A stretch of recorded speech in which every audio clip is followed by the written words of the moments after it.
সোমবার গভীর রাতে ১ নং সিমনার তরুণ বিজেপির নেতা ২০২৩ ত্রিপুরা বিধানসভা নির্বাচনে সিমনার বিজেপি প্রার্থী বিনোদ দেববর্মার গাড়িতে ব্যাপক আক্রমণ চালায় দুষ্কৃতীরা হেজামারা বাজার স্থিত ওনার বাড়ির সামনে। ঘটনার সময় ওনার TR03BL0303 নম্বরের গাড়িতে কেউ ছিল না। এই বিষয়ে সংবাদ মাধ্যমের মুখোমুখি হয়ে বলেন, গভীর রাতে দুষ্কৃতীরা এই আক্রমণ করেন। বিষয়টি রাজ্য সভাপতিকে জানানো হয়। তাছাড়া তিনি বলেন, বর্তমানে আইপিএফটি তীব্রামথা শাসক দলের সঙ্গে রয়েছে, তবে কেন এই আক্রমণ তা তিনি কিছুই বুঝে উঠতে পারছেন না।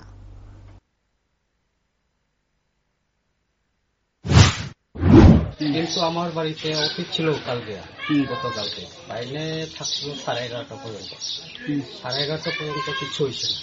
কালকে মোহনপুর মেলাও ছিল, মেলার গাড়ি চলাকালীন চলছিল 12:30 পর্যন্ত, তখনও কিছু হয়েছে না।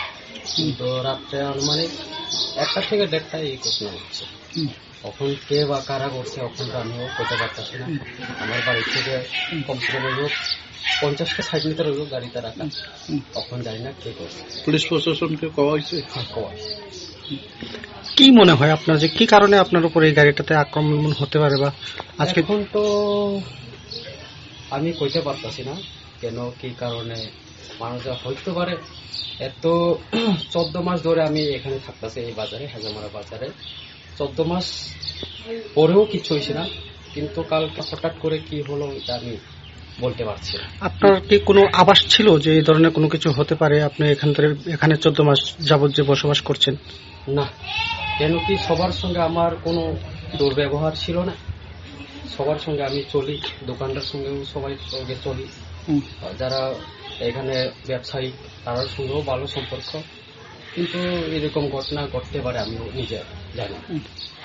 দলীয়ভাবে কোনো কিছু হতে পারে বলে মনে করছেন কি আপনারা? দলীয়ভাবে এখন কারে বুঝতে পারে, এখন তো যেমন আইপিএফটি তো আমার শরিক দল এবং তীব্রামথা তারাও তো আমাদের শরিক দল।